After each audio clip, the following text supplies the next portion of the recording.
Salut, bienvenue sur la chaîne Black Spider. Aujourd'hui on se retrouve pour vous parler d'un couteau, le Muela Rhino Micarta.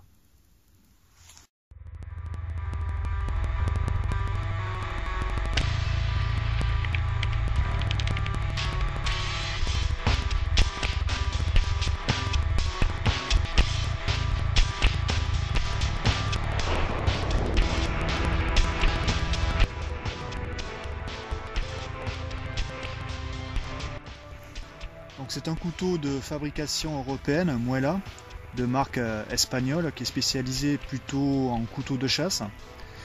Et là, donc on trouvait le Muela Rhino qui existait avant, donc avec un manche en olivier, qui était plus orienté chasse. Donc ils ont sorti deux modèles, donc un micarta noir et un micarta vert, avec un manche toxifié. Plus orienté pour le bushcraft. Donc c'est un couteau, le Muela Rhino, qui sera pour la chasse et le bushcraft.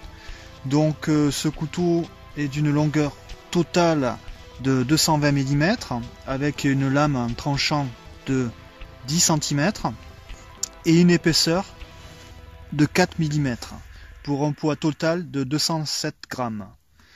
Donc c'est un couteau plate semelle, full tank, et c'est avec un acier inox Sandvik de 14C28N. Donc c'est un acier qui a une bonne résistance à la corrosion et reste cependant facile à réaffûter, et la lame est d'une bonne dureté. Il prend un tranchant très fin, donc il s'aiguise très facilement.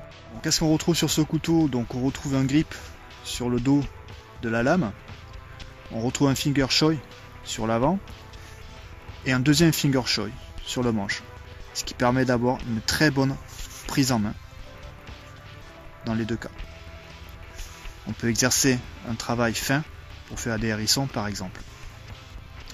Donc on retrouve un faux tranchant, mais il est vraiment pas méchant. Donc on va retrouver donc ce manche à micarta toxifié qui est tout simplement magnifique, qui est très agréable. C'est vraiment ce qui fait le charme du couteau, c'est vraiment sa prise en main. On retrouve deux rivets et un passant pour la dragonne. Et ce qui fait ses lettres de noblesse, pour moi, ce qui rend tout simplement magnifique le couteau, c'est les intercalaires rouges avec le micarta noir. Je ne sais pas si vous allez bien voir avec la lumière.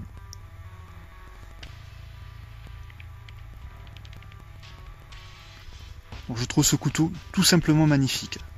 Donc je sais qu'en France il est plus ou moins difficile à trouver, on le trouve sur certains sites marchands online. En Allemagne il est très populaire, donc populaire pour la chasse et pour le bushcraft. Donc comme j'ai dit, les premiers modèles étaient plus orientés pour la chasse. Là ils ont ressorti avec ce nouveau design pour trouver une clientèle plus bushcraft.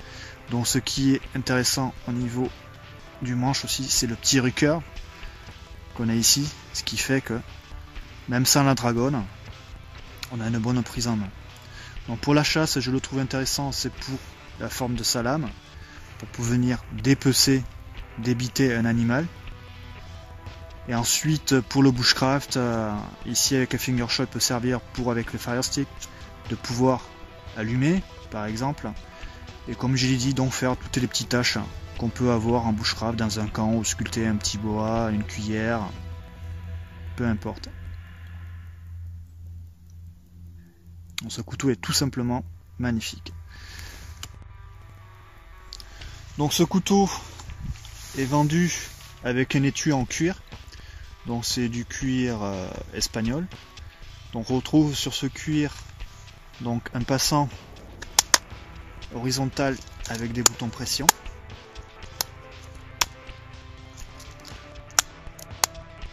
Et un passant vertical aussi avec un bouton de pression. Donc ces boutons de pression vous permettent de ne pas enlever la ceinture pour pouvoir mettre le couteau. Donc il est de très bonne facture, hein. Les points sont très bien faits. Les boutons de pression sont assez durs, ils tiennent assez bien pour l'instant. La seule difficulté sur l'étui est donc ce qui est la chose négative sur ce couteau, ça serait l'étui. Ça serait ce bouton pression qui est assez difficile à enlever quand vous l'avez à la ceinture, de pouvoir pousser ce bouton pression pour pouvoir enlever le couteau. Donc ce bouton pression, quand vous enlevez le couteau, je ne sais pas si on va voir, la lame a tendance à frotter, du moins le tranchant a tendance à frotter contre le métal du bouton pression, ce qui peut abîmer un petit peu le tranchant. Autre difficulté, c'est quand vous l'avez à la ceinture, donc le bouton pression est assez dur, ce n'est pas pratique.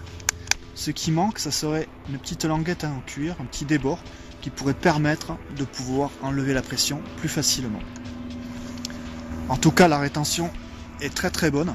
Le couteau, vous risquez pas de le perdre une fois que la pression est mise. Par contre, si la pression n'y est pas, le couteau aura tendance à partir, à se dégainer. Donc, c'est assez important. Donc, on est sur un étui, je dirais de style étui chaussette. Donc voilà, ce couteau est tout simplement magnifique. L'étui est beau, de très bonne facture. C'est juste le petit reproche, donc ça serait à ce niveau-là, au niveau du bouton pression. Mais le couteau est tout simplement, je me répète, hein, mais il est vraiment magnifique.